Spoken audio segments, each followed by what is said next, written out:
Gracias, señor presidente. Colegas asambleístas, como se ha traído a este pleno los hechos que tienen que ver, según se dice, con desinstitucionalizar al país, yo quiero recordar que algunos están hablando también por ahí de golpe blando. Es una lástima que los problemas intestinos de una organización política contaminen la política nacional y esperamos que no contaminen la acción de esta asamblea. De todos modos, yo creo que vale el momento para recordar a aquellos que apoyaron en el periodo anterior el hecho de que una institución del Estado, de que esta asamblea aprobara enmiendas constitucionales de espaldas al pueblo ecuatoriano. Recordarles que en democracia el pueblo es el soberano, el poder radica en el pueblo. Así que apoyamos la decisión del presidente Moreno de llamar al pueblo ecuatoriano a una consulta popular. Ahora sí hablemos de la ley. Esta ley que no reactiva, que no fortalece al dólar y que no moderniza a la gestión financiera. Si no fuera pecado decirlo, yo le podría llamar una ley trole reformatoria de 18 leyes. Así debería llamarse, pero como la palabra trole está prohibida porque suena a gobiernos neoliberales, entonces borrémosle la palabra trole y llamémosle una ley reformatoria de 18 leyes, para ser más claro. Y entonces ahí sí podíamos debatir aquello que aquí se plantea. Esta ley, que más parece una colcha de retazos, que habla de todo y que no profundiza en nada, con una actitud crítica, más allá de que apoyemos la consulta en lo político, tenemos que decirle al presidente Moreno aquellas cosas en las que debe rectificar, y de manera específica en el tema del manejo económico. Y se lo tenemos que decir con absoluta claridad, porque se supone que la obsecuencia se acabó en esta asamblea. Aquí no somos militantes obsecuentes y disciplinados de ninguna organización. Aquí venimos para contribuir, venimos para aportar, venimos a hacer que el procedimiento legislativo sirva y beneficie y sea conveniente a los ciudadanos.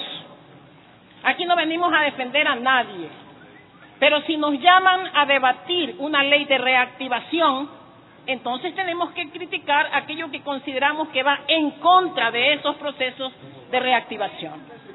Y yo me preguntaba, en términos de salud o en términos médicos, para saber cómo se reactiva a un sistema económico sacándole dinero para gastar en la caja fiscal. Yo no entiendo cómo se reactiva así. Y entonces yo me preguntaba en términos de salud, si alguien sufre de anemia aguda y lo queremos reactivar, imposible pues sacándole sangre, reactivar a alguien que está muriéndose de anemia. Y es que el marco en el cual nos presentan esta ley de reactivación económica tiene que ver con tres aspectos fundamentales. Primero, la propuesta del presidente Moreno, que se la tenemos que repetir hasta que la cumpla. La propuesta de crear 250,000 nuevas plazas de empleo cada año. ¿Por 4, señores? ¿Cuánto es? Para recordar, 1,000,000 de empleos. Hay que repetirlo, pues, porque esa propuesta me suena conocida. 1,000,000 de empleos. Parece que es una propuesta neoliberal, según dirían aquí. Pero no sé, ese fue plan de gobierno, esa fue parte de su propuesta de campaña. Y luego, el presidente llamó a un diálogo. Y llamó a un diálogo a los representantes de los sectores productivos. Claro que sí, tenía que llamarlos. Porque si quiere generar empleo, y ya sabemos que 9 de cada 10 empleos se generan desde el sector privado, entonces ¿a quién más iba a llamar? Pues para generar estas 250,000 plazas de empleo. A los sectores productivos, está perfecto. Ese es el punto 2 del escenario. Y el punto 3 es una crisis económica que vive el país, declarada y sustentada por el primer mandatario. Nos dijo y nos habló de una crisis económica y nos dijo con absoluta furia que no le dejaron la mesa servida. Y yo le complemento, ¿sabe qué, presidente? No solamente que no le dejaron la mesa servida, sino que se le llevaron hasta la mesa. Porque esta crisis económica tiene que ver con una profunda corrupción, porque son miles de millones de dólares que todavía ni siquiera los podemos cuantificar, los que se fueron a las cuentas de los nuevos ricos. Seguramente, con todos esos miles de millones que están en las cuentas de los nuevos ricos, los de las manos ardientes, con esos miles de millones, posiblemente no tendríamos necesidad de volverle a meter la mano al bolsillo de los ecuatorianos a través de más impuestos. Y ojalá, ahora que nos estamos acordando de la institucionalidad, nos acordemos que esta Asamblea en sus periodos anteriores también ha sido corresponsable de esa crisis. ¿Y saben por qué? Porque aquí se aprobaron todas esas leyes, porque aquí se aprobaron todos esos tributos de una manera disciplinada y obsecuente, sin una observación, sin una crítica, sino como las mandaba el innombrable. Así se aprobaban aquí. ¿Cómo no vamos a recordar aquella ley cuando se le colocó a las cocinas de gas y a otros artefactos domésticos el ICE y se duplicó el valor de las cocinas de gas? Pero se lo aprobó. Aquí no había ningún poder humano que haga cambiar eso, porque había la orden de que a garrotazo limpio, porque así es como se reactiva la economía en el país, se tenían que introducir las cocinas de inducción. Entonces hay que recordar, fracaso total. Así que si ahora pensamos que vamos a reactivar porque dizque le vamos a meter la mano al bolsillo, dizque a los ricos que van a pagar los impuestos y el aumento del impuesto a la renta, estamos perdidos, porque esos impuestos se transfieren siempre se transfieren al consumidor final. El pueblo, la base es la que paga. Cuando los gobiernos pretenden, como le hemos dicho ayer en el debate del presupuesto al presidente Moreno, y se lo repetimos, si el gobierno pretende seguir gastando más en época de crisis, sabemos que la factura la paga el pueblo ecuatoriano.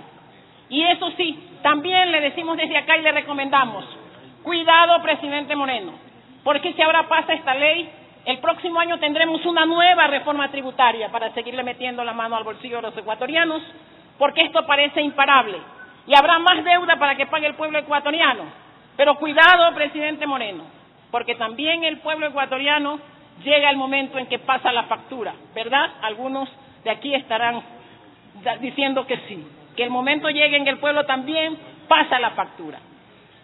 En el primer debate yo he dicho varias cosas de esta ley, las de fondo se mantienen, algunas se cambiaron, pero de fondo la ley no es de reactivación, de fondo la ley mantiene los elementos de recaudación para sostener esa proforma presupuestaria que aún no la hemos aprobado, está ligada, está amarrada a esa proforma, porque esta ley no fortalece en nada la presencia del dólar, porque no vendrán más dólares a la economía, porque esta ley está definiendo, y conversábamos aquí, una serie de mecanismos que le da poder discrecional a determinadas instituciones, incluido el presidente de la República, al Ministerio de Finanzas, a la SENAE, al SRI, porque esta ley deja en evidencia la posibilidad de que los depósitos de los cuentaahorristas y cuentacorrentistas asuma el riesgo cuando una institución política decida que la banca privada tiene que traer su dinero para la liquidez.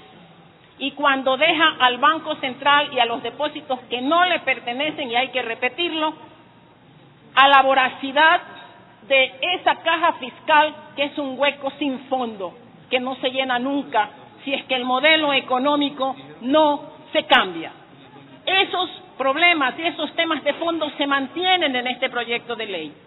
Y por si fuera poco, en la comisión, yo creo que más bien por los temas de las dinámicas internas de su propia organización política, lo que en la comisión el 90% de las personas y representantes de organizaciones que comparecieron a la comisión destacaron como una de las pocas cosas positivas de la ley, que era no hablar más de dinero electrónico en el Banco Central, sino de entregarle a la banca privada un medio electrónico de pago, que se entienda bien, un medio económico electrónico de pago para los ciudadanos debidamente respaldados.